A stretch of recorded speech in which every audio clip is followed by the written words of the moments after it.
Okay, scroll down to the ESP32 tutorials, part 1, part 2. Click part 1.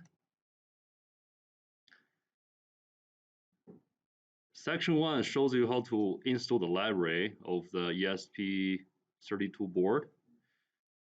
So let's take a look at, just follow that. There won't be any problems with it. So let's scroll down to look at the pin map of this microcontroller. It's here.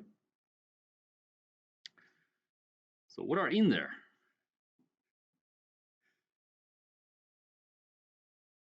Number 1, this the microcontroller inside this cage. So first, where's the microcontroller? Where is that? Where's the CPU? Inside the metal frame, the little cage. So you can buy this module by yourself. It's about, forgot, like $4 probably. Can be cheaper if you buy a lot more. And everything is inside the cage, right? So there's a metal shell, whatever. The cover, underneath the cover, there's a microcontroller and a lot of other things, oscillators, capacitors. So it's all inside. You don't need to modify anything inside. So you're ordering this module, and it came with this antenna on the PCB. So you don't need another antenna, which is taking a lot of space. So the antenna already printed. It's a printed circuit on the PCB. So here's the antenna.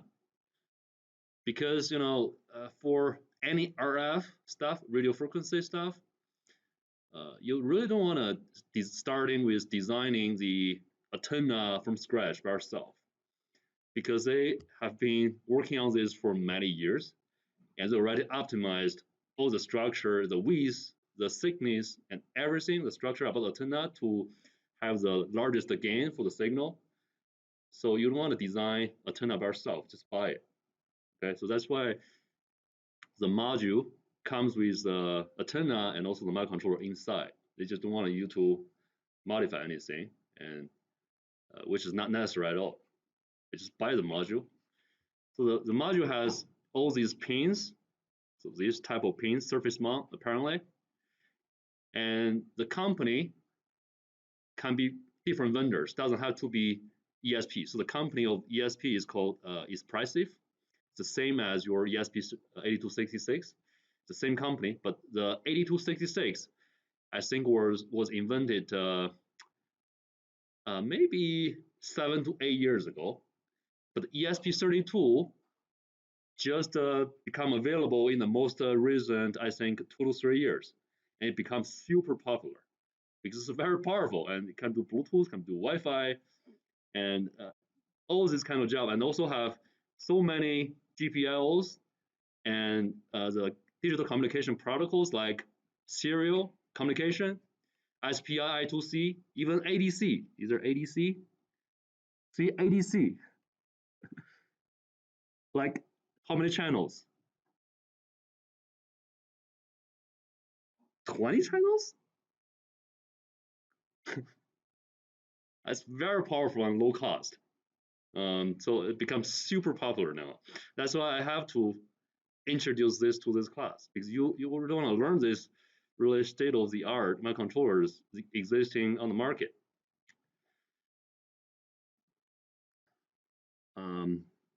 So first of all, before you start working with a microcontroller, what's the very first thing you want to look at?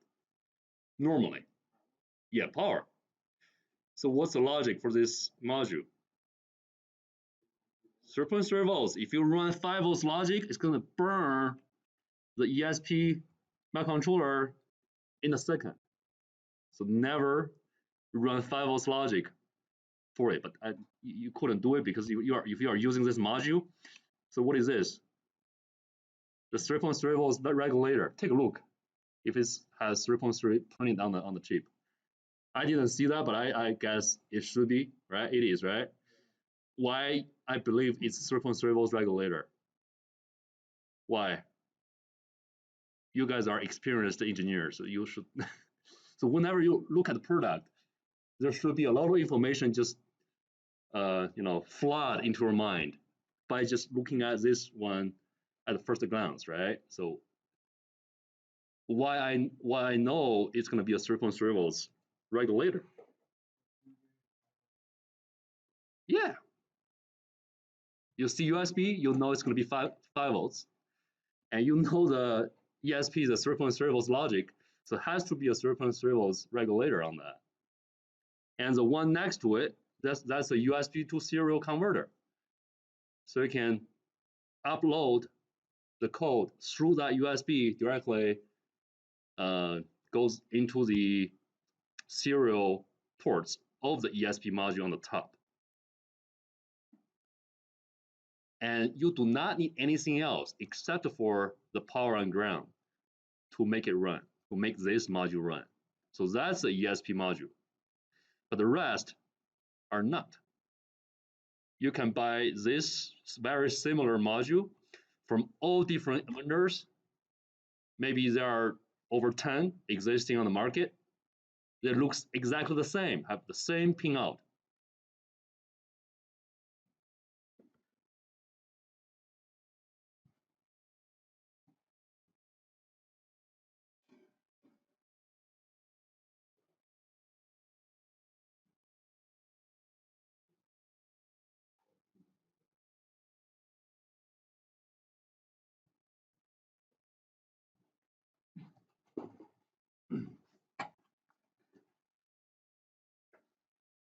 So there are over 10 vendors are selling this type of modules. If you want to design, you can do it by yourself. You just buy all these ESP chips and design the PCB and solder everything on the PCB, can sell it, right? Okay. But you have to have a lot of people are willing to work with you, just getting like $2 an hour as a labor. It's hard. Probably $3 an hour. That's how these boards are fabricated in China, probably. But they are being soldered by machines, so never mind. Still need somebody to oversee all the process of fabrication, though. All right. So let's look at the pinout again. So 3.3 volts is the logic, and is that the power supply? It is the power supply directly for this ESP chip here. You just need 3.3 volts to power it up and ground it. So after you program it here, if you have a hot air blower, you can desolder this chip or just buy another chip, solder, program, and desolder. But I have a better programmer. Anyway, that's another story. But if you can program it on this board and desolder it, use an air blower, and then you just power it up, use the 3.3 volts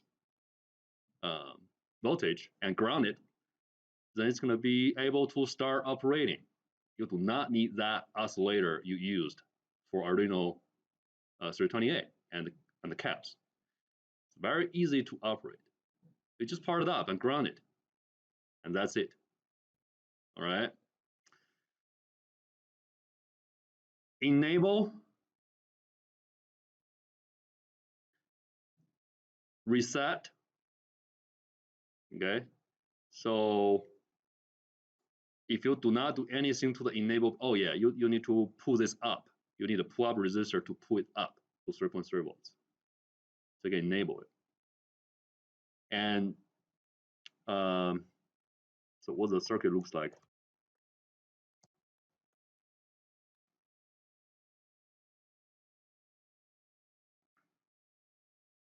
3.3, pull up resistor, a push button. All right, so where's the enable pin?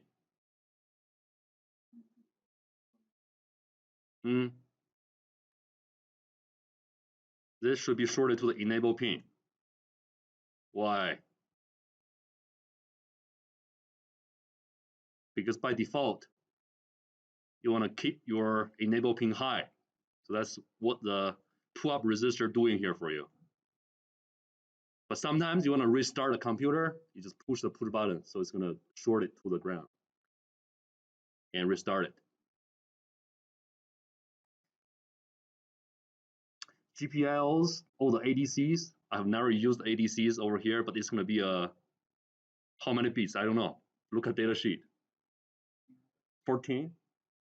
That's impressive. I mean, if you're thinking like 10 bit and 14 bits, not too much difference. Is that right? I mean, if I say 10 bit ADC and 14 bit ADC, are they not too much different? It's going to be 2 to the 4th, right? So it's not linear. It's 2 to the 14th and 2 to the 10th. It's totally different story. Okay, if it's 14 bit, I don't know. Look at data sheet. It'll be way more sensitive than your Arduino ADC. So if you want to do data acquisition, this is way more powerful than your Arduino ADC. And it is even able to do some touch sensing, that kind of function. Fingerprint, I don't know. I've never used that function, but you know, there are so many other different modules being integrated into the chip. And ADC even has a DAC connected to ADC. Oh my goodness, I've never seen this in any other product like this. ADC and the DAC in the same port. You probably have never used DACs in the past. So you have used ADCs, right? A lot, a couple times even in Python, you use the integrated circuit ADC from the microchip. But DAC, if you think about DAC, of course, it's converting digital signal into analog. So if you grab a DAC, so what do you expect? The functions or the pins on the DAC, what are they?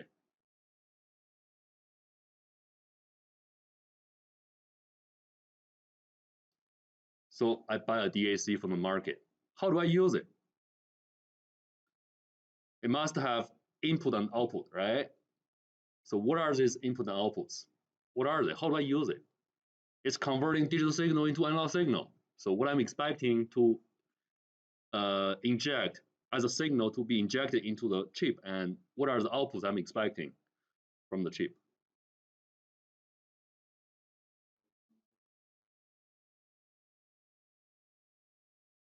Yeah. So the input, because the digital input, so has to have a certain protocol. Normally it's SPI. Okay. So you have a certain communication protocol from your microcontroller to your DAC.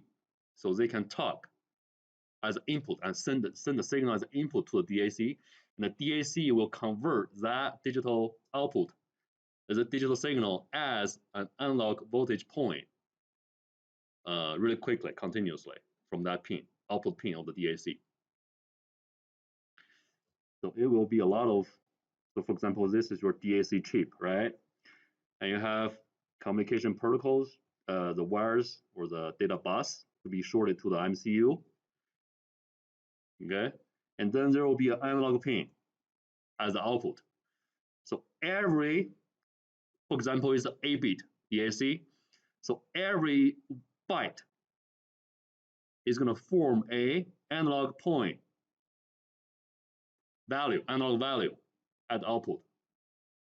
And another byte will be converted, if it's a different value, it's going to be converted into another analog point. So if you can do this really densely, okay, so you can form any kind of discrete signal. They are not analog signal actually, because they are just discrete analog points. Okay, but looks like analog signal. So that's why it's a DAC, right? And I think in the first lab next semester in digital IC design, we are going to design a DAC in the first lab in IC level, but just resistors, R2R, very simple ones. so you'll know how that works. But there are so many other different architectures for DACs, for ADCs as well. We'll see what we can do over there. But so very unfortunately, Global Foundry is not making C5 anymore. I was trying to look in the schedule of C5 fabrication on their website. I couldn't see any schedule anymore. It's probably too obsolete, and they just don't want to spend that much money for college students. It's free, right? They normally just give the college that grant to fabricate all the chips. I couldn't see that anymore, but I will try to contact Moses, see if we can still fabricate an IC in the end of the semester. I hope. So that I think we can also apply for smaller technologies, but it's not really good for education purpose because they are less reliable. If we do, for example, 130 nanometer technology, you have done a lot of calculation for all the signal input output, but if you fabricate it in 130, it's not working in that way. So you need a lot of experience to make it work. It's not, so the reality cannot match the theory. So that's why people normally don't use smaller technology for education, for teaching. So 500 nanometer is the best by far. So even for the C5 technology, if you want to fabricate, a few samples, the minimum amount of order is still $25,000 just for a couple of samples in C5. So not mention the 7 nanometer, probably like a few $100,000 just for sampling. So the bar is really high. It's not something you can learn at home. Not like coding. You can just watch the online tutorials, videos. So hopefully you'll appreciate this kind of opportunity. But we couldn't do it by far. I'll contact Moses, see if we can do fabricate it. Anyway. So the GPIOs, RxTX are serial communication. 5 volts power supply. I think this 5 volts power supply is directly from the USB. Right? And then ground, MOSI, MISO, they are SPI port. I'm going to show you what are SPI ports pretty soon. So see this brown color? MOSI, MISO, SCK, SS. So they are the 4 pins of SPI bus. And for I2C, so you couldn't see, but this should be SCL. So the clock for I2C. SDA, that's the data for I2C. So SCL being shorted to SCL of your sensor chip, which is an accelerometer, and SDA being shorted to SDA, of course, right? And ground to ground, VCC to VCC. So I pull it up because all the I2C ports, the clock and also the data pins, they should be put up to the power. I actually don't know if they have resistor on this accelerometer board already put it up to the ground, to the power. You can take a look at the schematic of this guy. Maybe, may not, I forgot. But I put it up and that works. So if you look at the schematic, if they also have 10 kilo ohms resistors pulling up these two wires, then you don't need to do this anymore. If you do this, what's going to happen? If you do this, I know it works, but what's happening? So you actually have what's the pull-up resistance? If you do this and they have pull-up resistors on this board as well. 5K, right? It's just like two 10Ks in parallel, which is fine. I mean, 5K is still fine. I think I have seen people using 4.7K as a pull-up resistors. I have used it as well. No problem. Okay. So another serial port, goodness, 2 serial ports.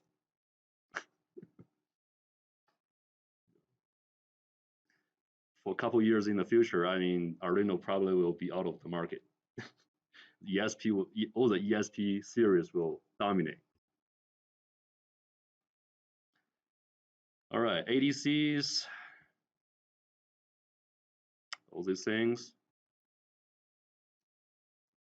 So the first experiment use ESP32 to talk to the accelerometer MPU 6050. You have you worked on this? MPU, I know you guys have, but you are in 350. You did. You in 315. Cheyenne didn't.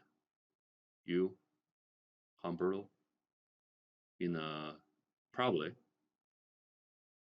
Yeah. So Ryan haven't.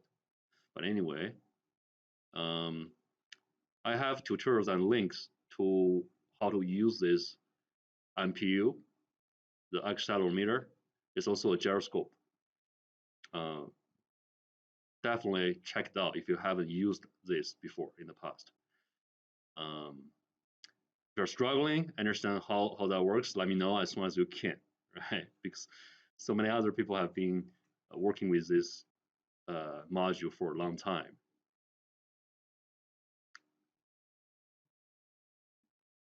So there's a trick here. Let me show you.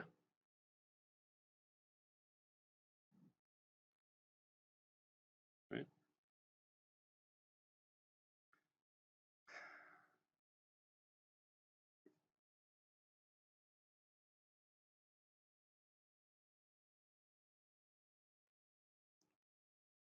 So this is the first example code you can use. And so that shows the result, which is looks pretty nice. But there might be something you need to know. So if you just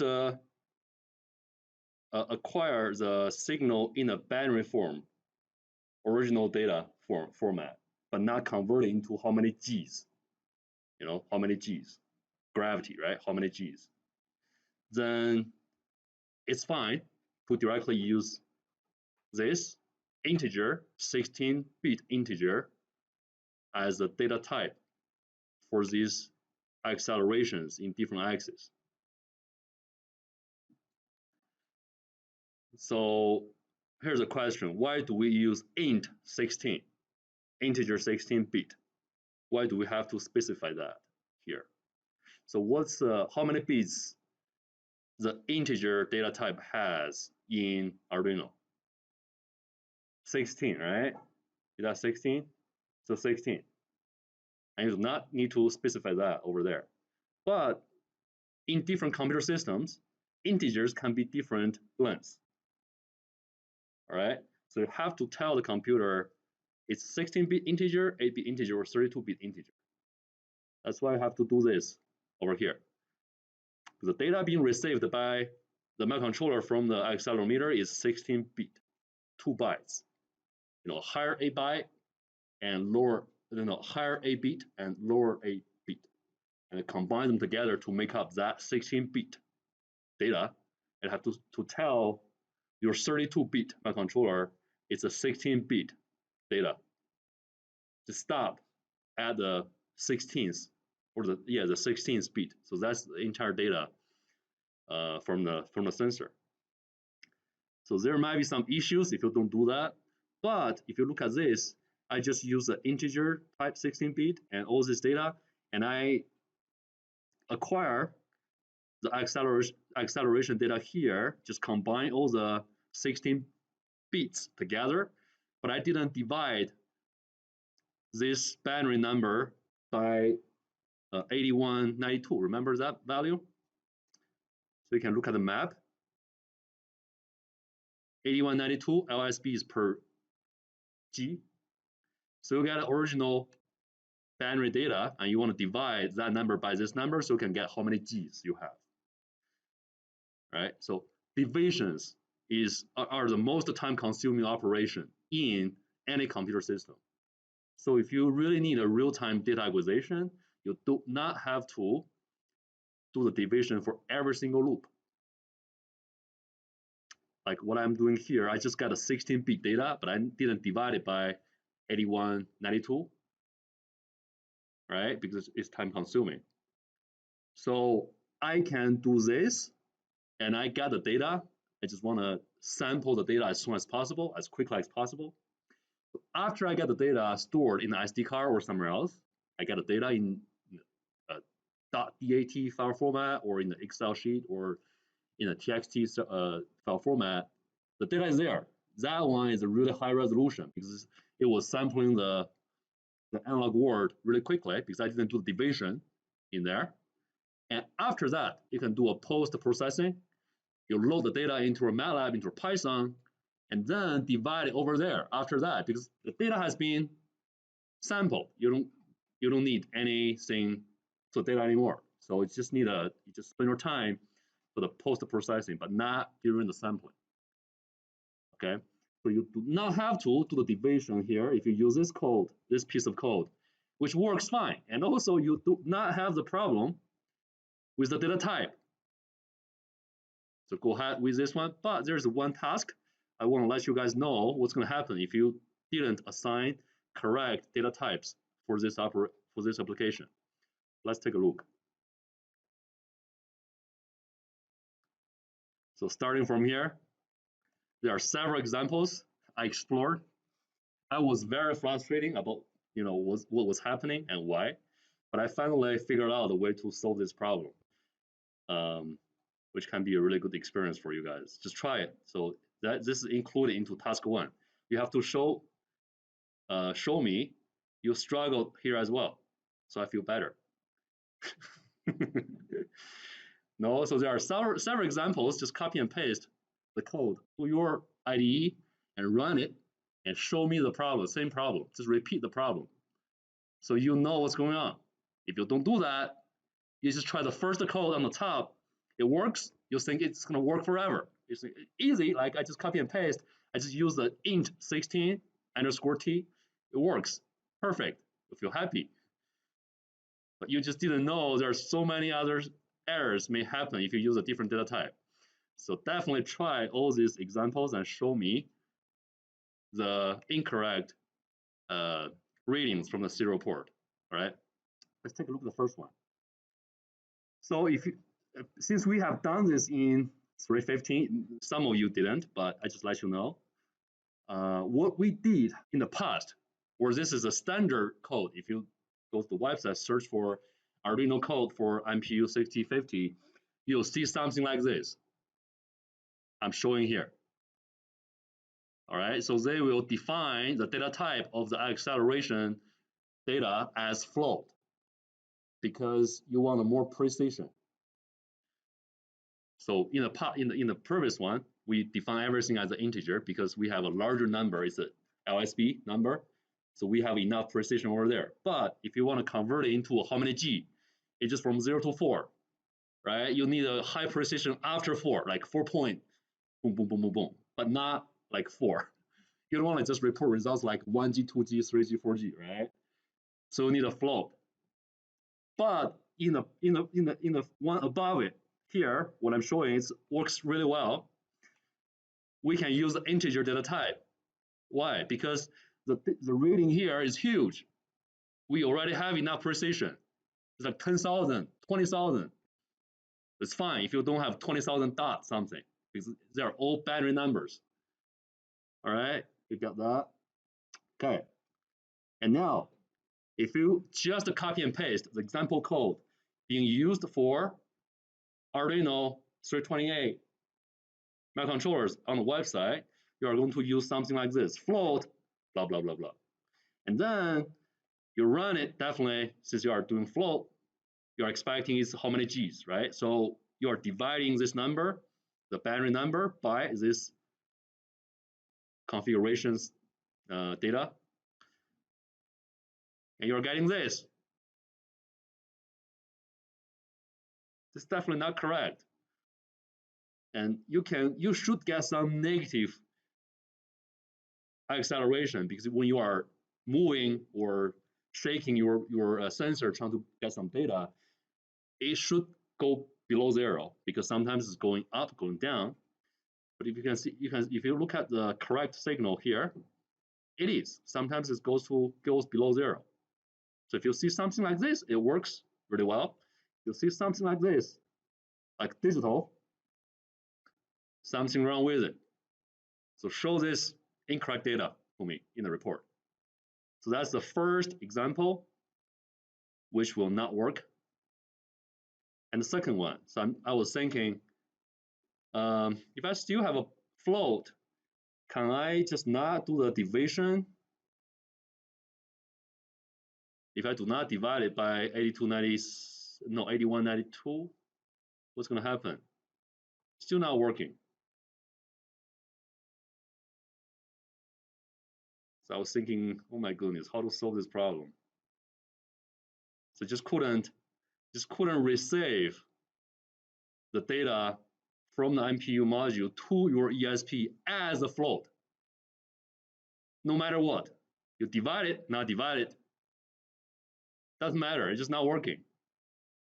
It has to be integer, 16-bit integer, to receive that 16 bits from the MPU sensor.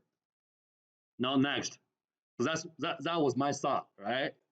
So you can expect next step. What's the next step? To try to debug it.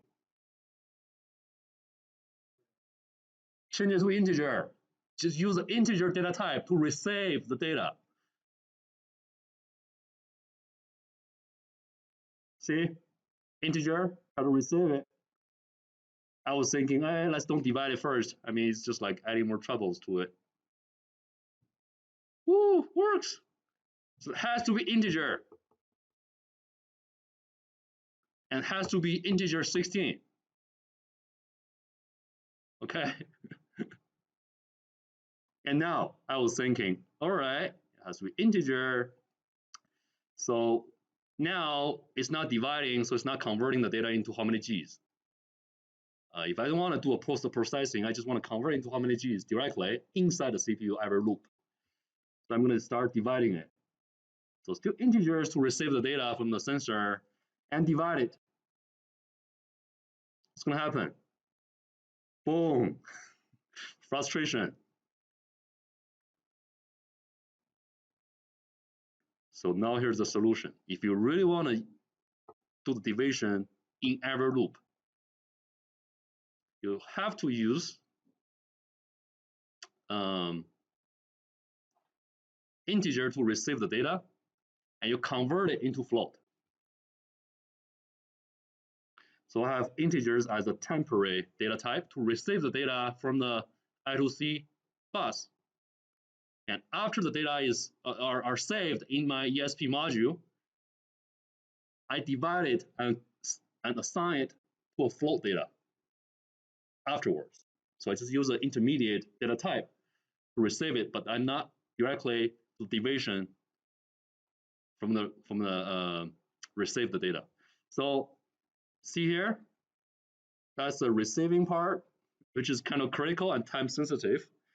So I2C directly receive the data into the buffer, anywhere else, doesn't matter. So it's been shifted and then combined. So I get the data, 16-bit data, and send it to this temporary data, and then divide this data by this float number to get better precision, and assign the result to a float. Everybody's happy about that.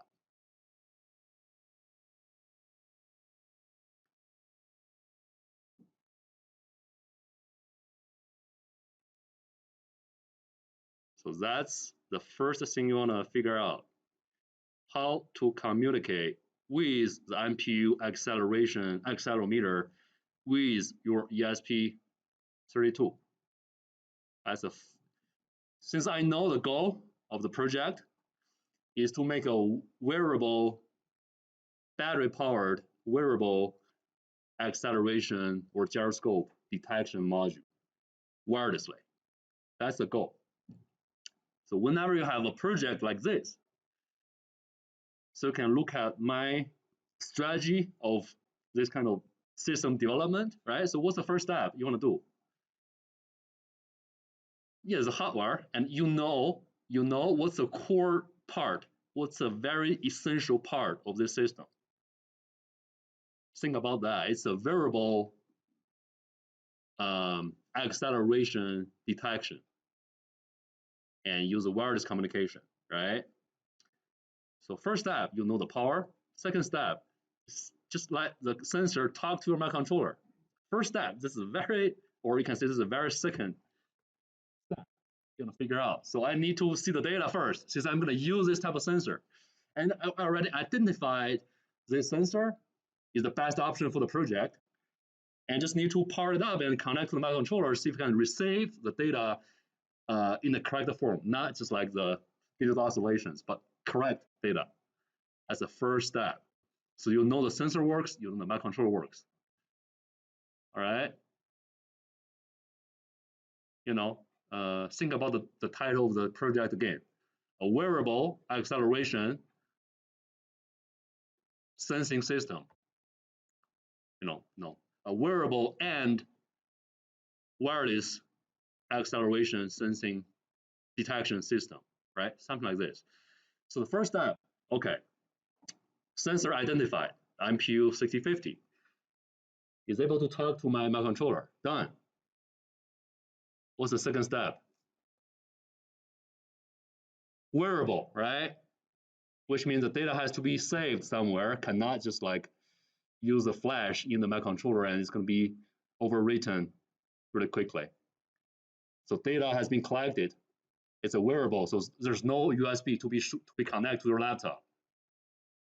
Keep in mind. So I probably need an SD card. SD card, so next step, SD card. So what's the second, after you know you need an SD card, what's the first step you want to look at the SD card? Probably not powered.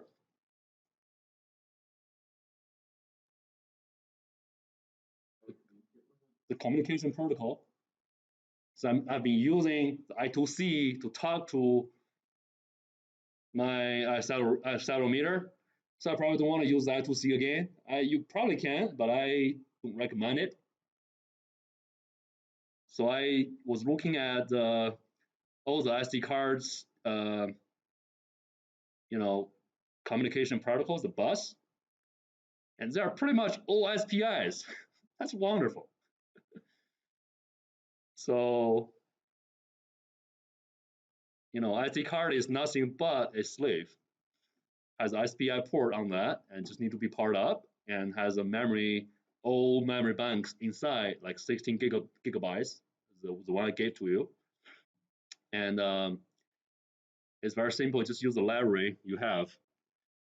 You can directly write data into the SD card. Just use the one very simple command. So I know I'm going to use SD card. So what's the next step, you think, for developing this system?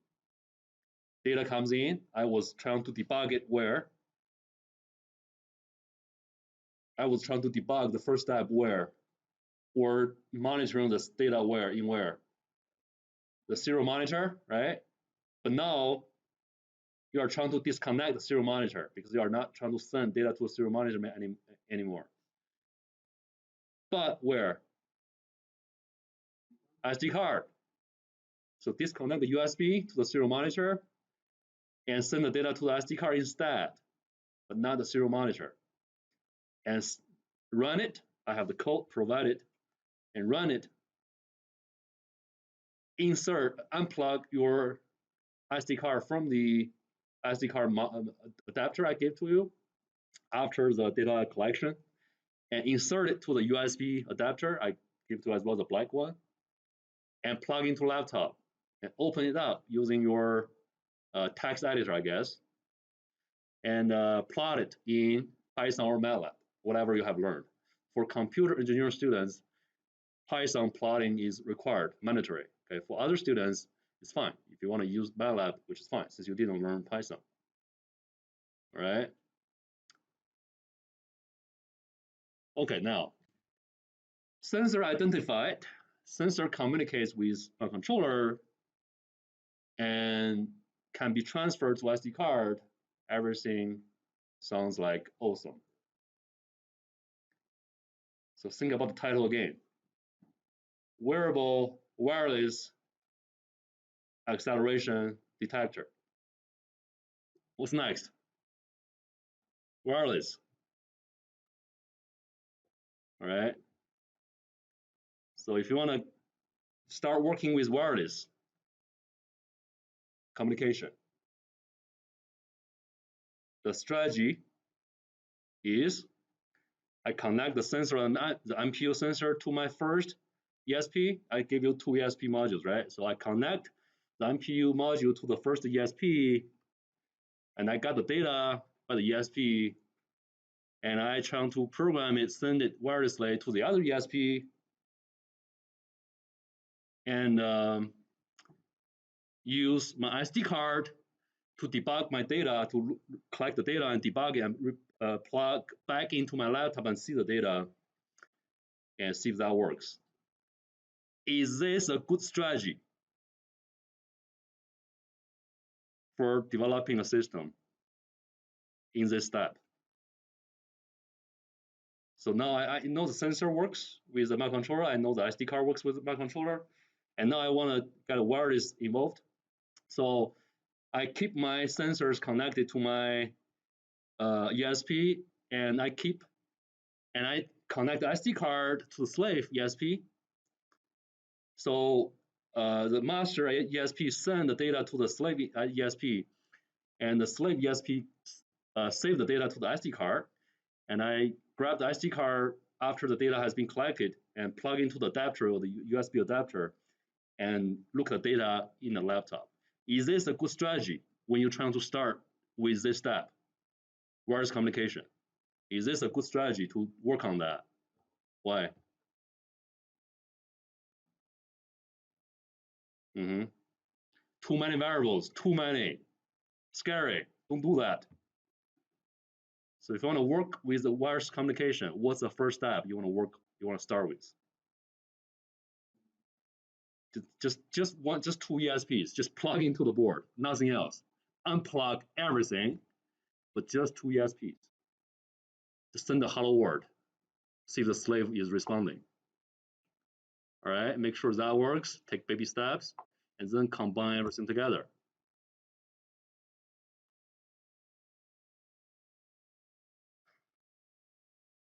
So let's look at the SD card adapter. How many SD card adapters do you have? What's the difference? What are the differences? You have two. You have a USB one. You have a programmable one. Did you see the thumb drive? Yeah, so that's the SD card adapter as well. It helps you, look at the data on your laptop. But this adapter is programmable because it has all the pins available, SPI ports. So you are actually programming this one, at least using your controller. And this guy is the 5 volts module. Keep in mind, many things can fail you everywhere if you don't have enough experience to work with this kind of thing. This is a 5 volts module. And your ESP is a 3.3 volts logic.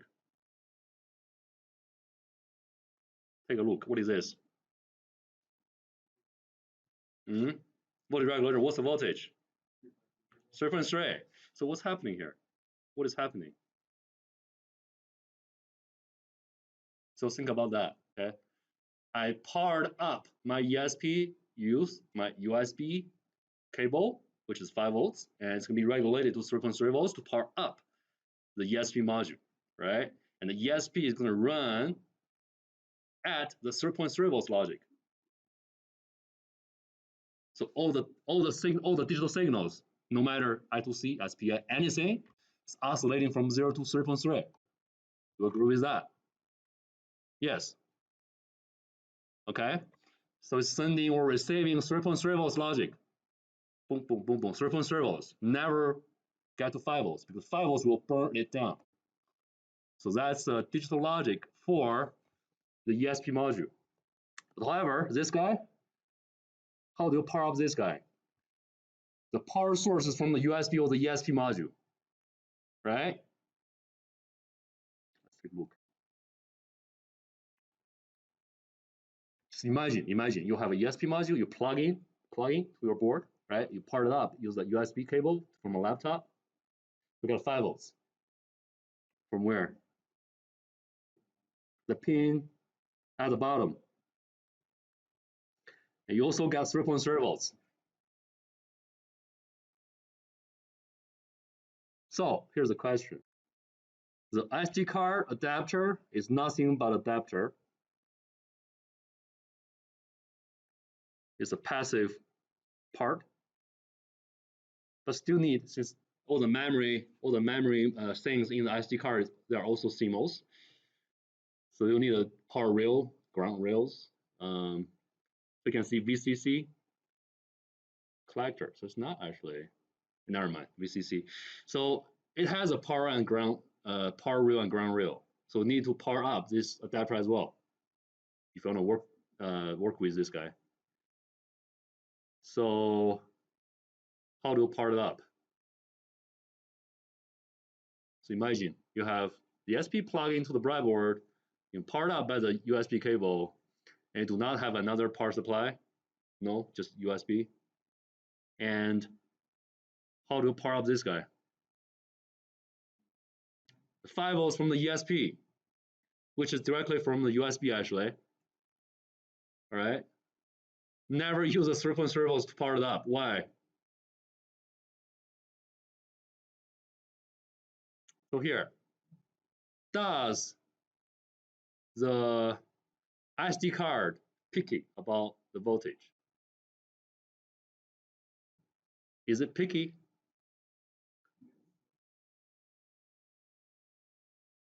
May or may not, right? It's not that important actually. Why do I ask that? Sorry. Anyway, so the module has a 3.3 volts adapter, a regulator. So you really don't want to use 3.3 volts as a VCC because there will be a dropout voltage or loss through the regulator. 3.3 volts getting to the 3.3 volts regulator, you only have 2.4 volts left. All right, you need a 5 volts to power up this guy. Keep in mind, important. Otherwise, you won't see anything. You need the 5 volts to power it up. All right.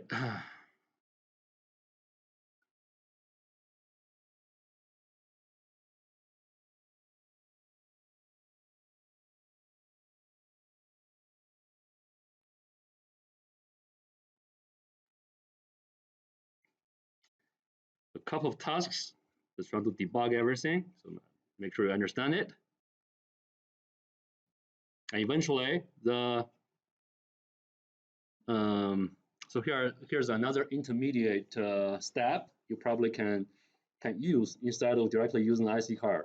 You can imagine if you are trying to send the data to the slave, like what I'm doing here. See from here. So that's the master, the transmitter. It receives the data from the MPU module and wirelessly send it to the slave. So the slave receive it. I would recommend do not connect the SD card adapter to this slave for saving the data at the first step. It's really laborious, it's time consuming. Every time you send the data, you want to try to see if it received the data, you have to unplug the SD card and plug into the USB, the computer, and look at the text file if it would receive it. It's not really a good way to do it.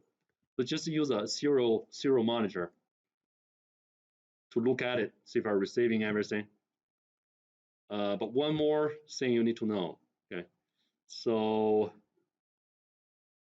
you have only one USB cable, so you probably need to plug in and unplug it pretty often, because if you see something wrong, you are trying to modify the code, You have to unplug it here and plug into here to reprogram it, something like that. In fact, there will be some work to do in that way. And eventually, that's the system. Here's the master, here's the slave being connected to the SD card adapter, and the data will be received by the SD card. And if you open that in your laptop, you are going to see something like this.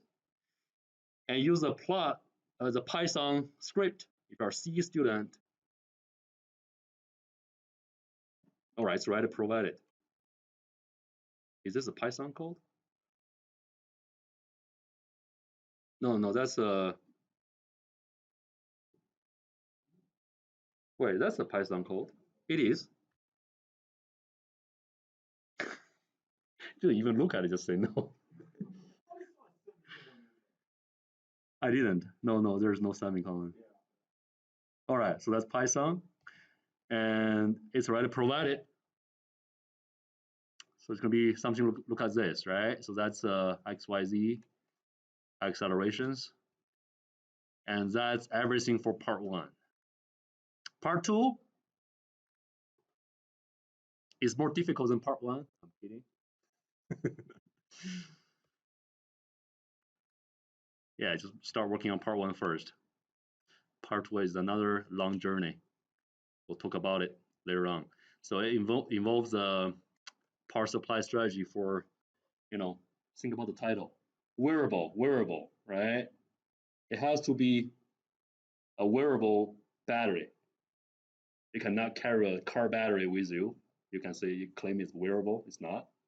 It has to be something super tiny. So you need a small battery. So for the LiPo battery, one cell is 3.7 volts. And you need a 3.3 volts as a power supply. And you only can bear 0.4 volts dropout voltage. But it's hard to find one. If you look at the 117 regulators, all of them have a 1 volt dropout voltage. So what you can do? Cry. Just sit in the corner and cry. You have to try really hard to find out one which has a low dropout voltage. And I definitely found one. That's why I put this on the tutorial. That worked. So can regulate 3.7 volts into 3.3 volts, which is amazing. Texas Instrument. Hero. All right. We'll talk about it next week, probably. Next Friday. So you have time to start working on this for part 1, at least, right? Okay.